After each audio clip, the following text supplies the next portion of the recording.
I'm going to give you 10 rules for profitable self-discipline. These are rules of my own making. They're very homely, some of them, but they'll be very helpful. And number one is keep cool when other people get hot. I know you can agree with that one, but I'm not so sure that you'll always live up to it. We're inclined, all of us, to get hot when the other fellow gets hot. Say angry things when the other fellow starts saying angry things. I was in the home of the president of a big electric power company one evening when there came a storm, and he called up one of his head men to go out to take care of an emergency that happened as a result of that storm. It was on Sunday evening. The man was gone about 2 hours, and when he came back, he came up on the front porch of the home of this man and called him out on the porch, and I never heard a man get such a tongue lashing in all my life as this president of the electric power company gets. Says, you blankety blank blank, you think because you're the president of the company, blankety blank blank, and I'm just as good as you are, blankety blank blank. Oh, it was terrific. I only heard one side of the conversation because there was only one side of it. One man was doing all the talking, and one man was doing all the listening. And after this had been going on for fully 3 minutes, the other man ran out of wind and had nothing more to say. He was mad, you see, because they'd called him out on this stormy night. I heard the president close the door, and he came back, and he just smiled and said, why, the man was a little bit hot, wasn't he? That's all he said. A little bit hot, wasn't he? I expected any moment to hear fists begin to fly out there. But you see, there was a man who had risen to great heights of achievement financially, and he had done it by self-discipline in every respect. And he didn't propose to allow a workman who had been temporarily unbalanced by his anger to throw him off balance and make him stoop to that level. He just didn't propose to have that done. And you'll notice when you get into an argument with anyone, and you're apt to if you don't watch yourself, that if you just remain silent while the other fellow's blowing off his top, he finally gets to the point where he's got no more top to blow off. Then if you want to get in a few words of your own, that's a mighty good place to do it. It's a mighty fine thing if the words that you get in are not the kind of the words you've been hearing. In other words, if you say something back kind in return, it's far better for the other fellow and far better for you. It shows you to be the bigger of the two persons. Now, anybody can get mad and blow his top because of what somebody does or says, and that's happening all the time. But the truly big man, the man who is in charge of himself, he doesn't allow anybody to draw him down to that level of a street brawl or of an argument in harsh words unless he wants to do it. And if he's truly a big man, he doesn't want to do it. Number two, remember there are 3 sides to all arguments. We ordinarily think there are 2 sides to all arguments, but they're not, the 3. There's your side, there's the other fellow's side, and then there's the right side, which is usually about in the middle of the 2 viewpoints. Remember that when you get into an argument with the other fellow. Don't assume that he's always at fault. Maybe you're partly at fault too. Maybe neither one is totally at fault. The chances are, in all of the arguments I've ever heard, both parties were partly to blame in one way or another. I have never yet heard an argument where one party entirely was to blame, although I suspect there are such arguments at times. Number 3, never give directives to a subordinate when you're angry. If the matter is urgent, then cool off quickly. Number 4, treat all people as nearly as possible as if they were rich relatives from whom you expected to be remembered in their will. Now that's a good one. That's a honey. That is a honey. If you just do that, treat all people as if they were rich relatives from whom you expected to inherit something at their death. And you can do that. You know, if you had a rich relative that had $1 million he was going to leave to you, or you suspected he was going to, it wouldn't make very much difference what he said or did. He would never throw you off balance. You'd never talk back to him, would you? Of course you wouldn't. It'd be quite silly if you did. Keeping quiet for $1 million seems to me to be a very easy price to pay.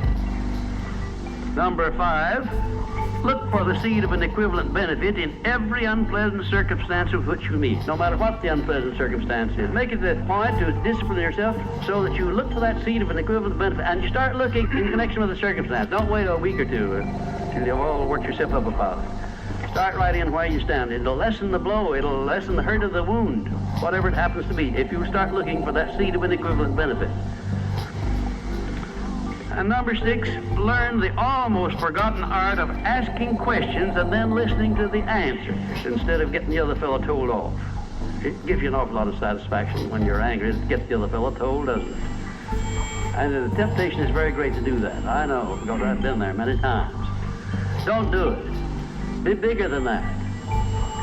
Listen to what the other fellow has to say, and then when somebody makes a statement that you're not sure about, learn to ask this one question. It's one of the most important questions in life. It'll serve more purposes than any other short question that I can think of. When somebody makes a statement that you're not sure about, or that you doubt, or that you question, ask a 4-word question. How do you know? And then wait for an answer and see him squirm. Oftentimes there is no answer. People make wild statements that they can't back up. And instead of getting into an argument and making an incident out of the matter and getting yourself worked up into an argument, let the other fellow stew in his own fat by putting him over the barrel. But that question, how do you know? I had a clergyman in my class once who was very, I just don't know exactly how to describe him. He was a fanatic, you might say, on the subject of religion. And he was sure that he knew exactly what was going to happen to me after death. He said so in no uncertain terms, not in the class, but in a private conversation.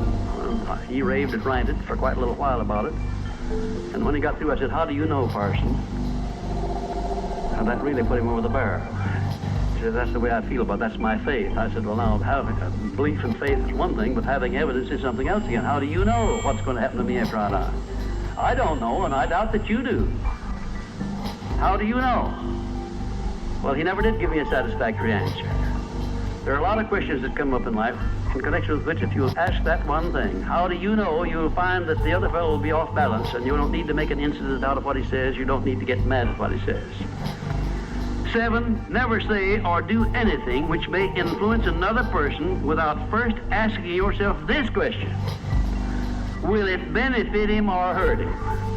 And if it will hurt him, don't do it. Don't say anything or do anything that would hurt another person under any circumstances, no matter how much he may deserve. Exercise self-discipline. Don't do that, because if you hurt another man, you're going to hurt yourself 10 times as much at least. Because that hurt will come back on you. I don't care who you are nor what circumstances you're working under or living under. If you hurt another person, you will be hurt 10 times as much.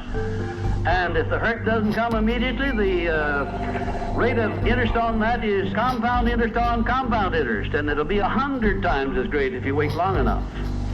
Because everything that you do to or for another person, you do to or for yourself. There is no escape from that. That's just as much a law as the law of gravitation, which everyone understands. You know that if you stepped over the top of this building, no matter what your mind was or what your belief happened to be, if you stepped over the top of this building and violated the law of gravitation, that you'd hit the ground and you'd die in a very few seconds. And this law, which brings you back that which you send out, is just as inevitable, just as inexorable as the law of gravitation or any other of nature's laws. Number 8, learn the difference between friendly analysis and unfriendly criticism. Then decide which you wish to live by in your relations with others. Now, friendly analysis is one thing and is welcomed by most sensible people. I don't object to friendly analysis of anything that I do, even though it's very unfavorable. If it's friendly analysis, I like it, because I can improve by it. But if it's unfriendly criticism, very obviously unfriendly criticism, and not analysis, well, then I resent it. I wouldn't be human if I didn't. How can I tell whether it's friendly analysis or unfriendly criticism? How would you go about telling? There are a lot of ways you can tell. You can tell by your relationship to the person who's making it, whether it's friendly or unfriendly to begin with. If it's an enemy, obviously I discount it right off the bat, because you almost know it's going to be unfriendly criticism. I can tell also by the tone of voice in which he does it, by the manner in which he does it. Because a man who engages in unfriendly criticism generally uses a few epithets along with it that clearly indicates that he's biased. If you have self-discipline, you're not going to be influenced by that kind of a person. And number 9, remember that a good leader in any calling is one who can take orders as cheerfully as he gives them. And number 10, last but not least, remember that tolerance in human relations is just as important as tolerance in the operation of mechanics.